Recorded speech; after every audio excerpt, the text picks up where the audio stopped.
यदि किसी को यह पता चल जाए कि मरने के बाद उसकी सोल यानी आत्मा वापस इस दुनिया में अपनी मर्जी से आ सकती है, तो क्या वो अपनी डेथ प्लान करेगा? सुना रहा हूं एक नई कहानी, डेथ प्लान। संदीप भारत से ऑस्ट्रेलिया काम की तलाश में आया था। उसके साथियों का कहना था कि ऑस्ट्रेलिया जाकर वो डॉलर्स में पैसे कमा सकता है और अपने अमीर होने के ख्वाब को जल्दी पूरा कर सकता है। पर पूरे 6 महीने बाद भी उसे काम नहीं मिल पाया था। हालात तो ऐसे थे कि संदीप पाई पाई के लिए मोहताज हो गया था। वो आज भी अपने फ्लैट में बैठा अखबारों को खंगाल नौकरी की तलाश में लगा था कि अचानक अचानक उसकी नजर एक इश्तहार पर पड़ी। जरूरत है एक शागिर्द की, यदि रुचि रखते हैं तो कॉल करें नीचे दिए गए नंबर पर। संदीप ने बिना कुछ सोचे उस नंबर पर कॉल लगा दिया।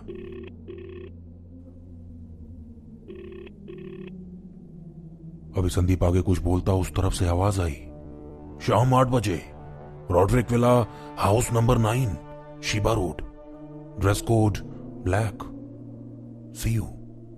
इतना क्या सामने वाले व्यक्ति ने फोन रख दिया? संदीप को कुछ समझ नहीं आया। उसने झट से एड्रेस लिख लिया। भला शाम को कौन बुलाता है इंटरव्यू के लिए? पर अगर मुझे नौकरी जल्द ना मिली तो मुझे वापस जाना होगा। यह सोच संदीप तैयारी में लग गया। शाम को संदीप ब्लैक शर्ट और ब्लैक ट्राउजर्स में इंटरव्यू के लिए निकल गया। जब वो उस विला का पता खोजने लगा तो वहां एक व्यक्ति से पूछा, सर रॉड्रिक विला? वो व्यक्ति बिना कुछ बोले संदीप को अजीब सी नजरों से घूरते हुए तेजी से आगे की ओर बढ़ गया। संदीप हैरानी में उसे देखता रहा। संदीप उसे नजरअंदाज कर आगे की ओर बढ़ने लगा। पर जैसे जैसे वो आगे बढ़ रहा था, वहां आसपास के लोगों को देख हैरानी में सोचने लगा, यहां के लोग मुझे ऐसे क्यों देख रहे हैं, जैसे कोई भूत देख लिया हो? अजीब लोग हैं। आखिर थोड़ी देर भटकने के बाद वो विला के बाहर पहुंच ही गया। विला को बाहर से देख संदीप का मुंह खुला का खुला रह गया। यहां तो ऐसा लग रहा था मानो सालों से कोई आया ही नहीं हो। चारों ओर सूखे पत्ते गिरे हुए थे और सामने एक बड़ा लोहे का जंग लगा गेट लगा था। ठीक उस गेट के ऊपर एक टेढ़ा लटका बोर्ड लगा था जिस पर लिखा था रॉड्रिक विला। कहीं मैं गलत जगह तो नहीं आ गया? अभी संदीप और कुछ सोचता, वहां लगा बड़ा सा गेट अपने आप ही खुल गया। संदीप धीरे धीरे आगे की ओर बढ़ने लगा, पर वो आश्चर्य में तब पड़ गया जब लगभग 1 किलोमीटर अंदर चलने के बाद भी उसे सिर्फ जंगल ही दिख रहा था। अंदर अजीब से जानवरों का शोर संदीप को भयानक डर का आभास करा रहे थे। चारों ओर कुछ अजीब सा सन्नाटा था।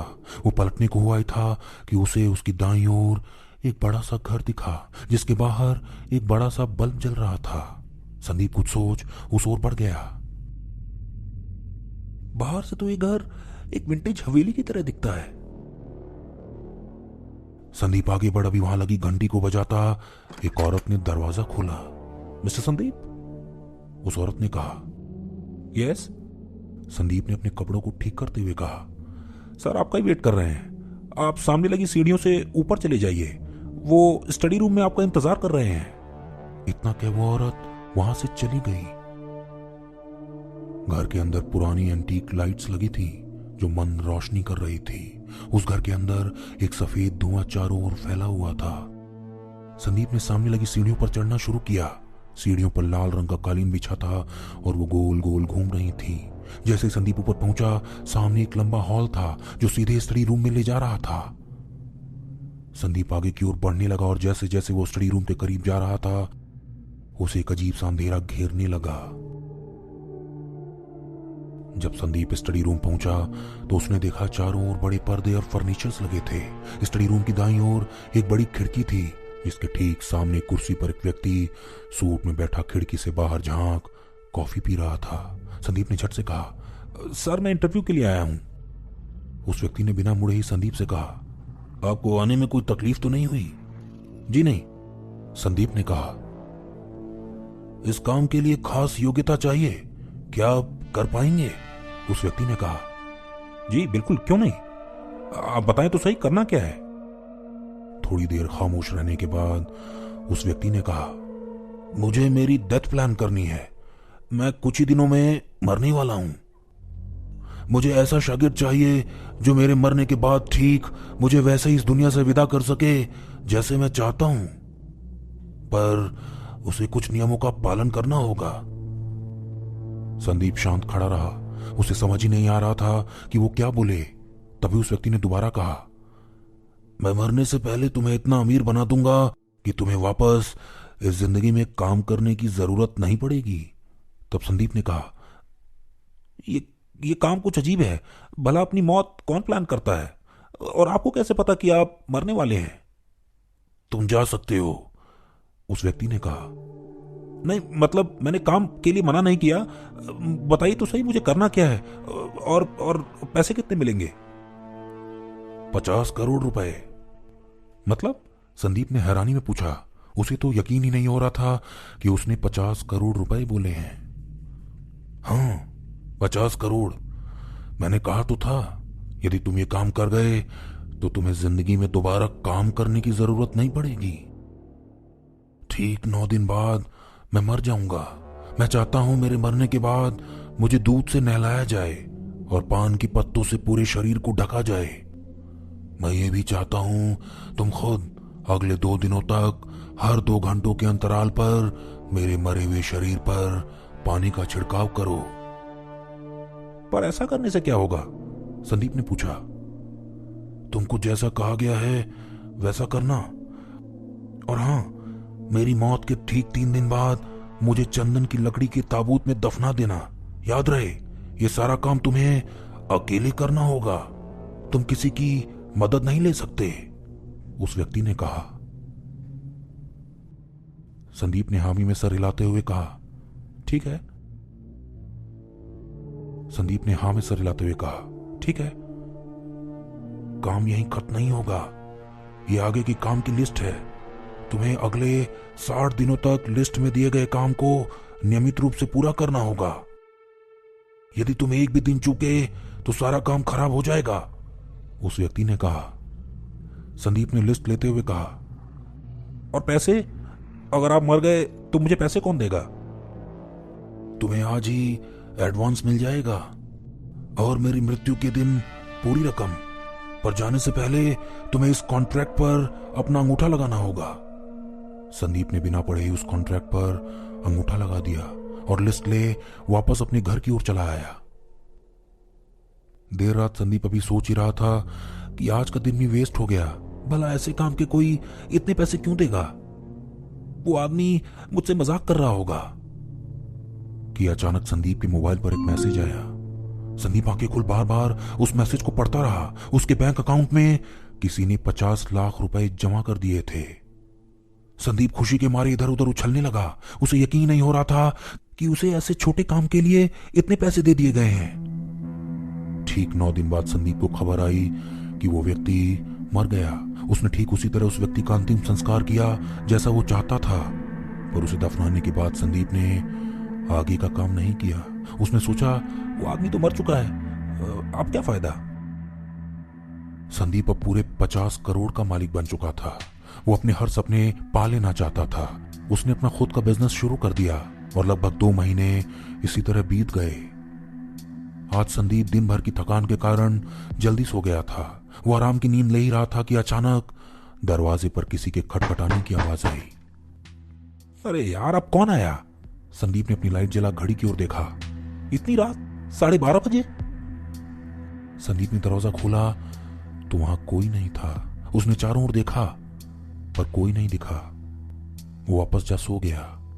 पर संदीप की परेशानी तब शुरू हुई जब हर रात ठीक 12:30 बजे कोई उसके घर का दरवाजा रोज खटखटाता था। पर जब भी वो बाहर देखता उसे कोई नजर नहीं आता। संदीप ने आस पड़ोस में ही पूछताछ की पर सबने यही कहा, उन्होंने किसी को नहीं देखा।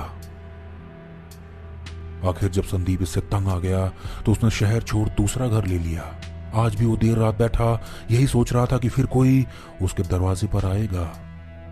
पर 12:30 बजे कोई नहीं आया। उसे लगा उसकी मुसीबत टल गई। पर जब दूसरे दिन वापस देर रात वही आवाज आई तो समझ गया कुछ तो गड़बड़ है। वो अगली सुबह एक जाने माने एक्सपर्ट डॉक्टर शेखर से जा मिला। डॉक्टर शेखर आत्माओं पर रिसर्च करते थे। और वो इस तरह की रहस्यमय घटनाओं के बारे में लोगों को बता सकते थे। संदीप ने डॉक्टर शेखर को पूरी बात बता दी। कुछ देर संदीप को ध्यान से देखने के बाद डॉक्टर शेखर ने कहा, क्या मैं आपका अंगूठा देख सकता हूं? जब संदीप ने अपना अंगूठा डॉक्टर को दिखाया तो दोनों दंग रह गए। ऐसा कैसे हो सकता है? मेरा अंगूठा तो नीला पड़ गया है, पर कल रात तो ये ठीक था। जब डॉक्टर शेखर ने पूछा, तुमने किसी कॉन्ट्रैक्ट पर अंगूठा लगाया था? संदीप ने कहा, हाँ मैंने लगाया था। तब डॉक्टर शेखर ने कहा, वो जो हर रात तुम्हारे दरवाजे पर खटखटाता है वो कोई और नहीं, वो वही मरा हुआ व्यक्ति है। पर ऐसा कैसे हो सकता है? वो आदमी तो मर चुका है। संदीप ने डॉक्टर शेखर से हैरानी में पूछा। मैं पहले भी ऐसे कुछ केसेस पर रिसर्च कर चुका हूं जिसमें मुझे पता चला कुछ लोग अपनी ही डेथ प्लान करते हैं, और यदि उनके मरने के बाद उनका शागिर्द वो सारे काम ठीक से कर दे जो उन्होंने कहे होते हैं, तो उनकी आत्मा यानी सोल वापस इस धरती पर अपने मन चाहे स्वरूप में आ सकती है। डॉक्टर शेखर ने कहा। मतलब? संदीप ने पूछा। मतलब अपनी मर्जी से वो जब और जैसे चाहें वापस इस दुनिया में आ सकते हैं। ऐसा कैसे हो सकता है? मैं इन मनगढ़ंत बातों पर यकीन नहीं करता, संदीप ने झुंझलाते हुए कहा। तुम इस बात को मानो या ना मानो, पर तुमने जो कॉन्ट्रैक्ट उस व्यक्ति के साथ साइन किया था, वहां तुमने उस व्यक्ति की सोल से समझौता कर लिया था। पर मैं ठीक से कह नहीं सकता कि आखिर यह सब सच है या झूठ। मैं तो खुद ही अभी रिसर्च कर रहा हूं, डॉक्टर शेखर ने कहा। तो क्या मुझे उस कॉन्ट्रैक्ट को पूरा करना चाहिए? संदीप ने पूछा। इसका तो मुझे नहीं पता, मैंने तुम्हें उतना बता दिया जितना मुझे पता था। डॉक्टर शेखर इतना के बाहर की ओर निकल गए। संदीप को कुछ समझ नहीं आ रहा था। न जाने कब सोचते सोचते वो घर आ गया। जब देर रात वो अपने बेड पर भी लेटने को हुआ ही था कि उसकी चीख निकल गई। वो डरते डरते अपने कमरे की दूसरी ओर भाग खड़ा हुआ। उसने खिड़की के उस पार उस मरे हुए व्यक्ति को देख लिया था। वो भागते भागते नीचे की ओर निकल गया। उसका पूरा शरीर जलने लगा। वो दर्द में करा उठा, और जब उसने अपने हाथ की ओर देखा तो उसका लगभग आधा हाथ नीला पड़ चुका था। किसी तरह संदीप ने डरावनी रात काटी और अगली सुबह ही वो लिस्ट लिए वहां पहुंच गया जहां उसने उस व्यक्ति को दफनाया था। लिस्ट में लिखा था, संदीप को हर रात वहां खाना, साफ कपड़े और एक अलग अगरबत्ती जलानी होगी। साथ ही वहां गुलाब और गुड़ ठीक उस व्यक्ति के मरे हुए शरीर की दाईं ओर रखने होंगे। यह काम संदीप को लगभग 60 दिनों तक लगातार करना होगा। संदीप को बस एक बात बार बार खटक रही थी।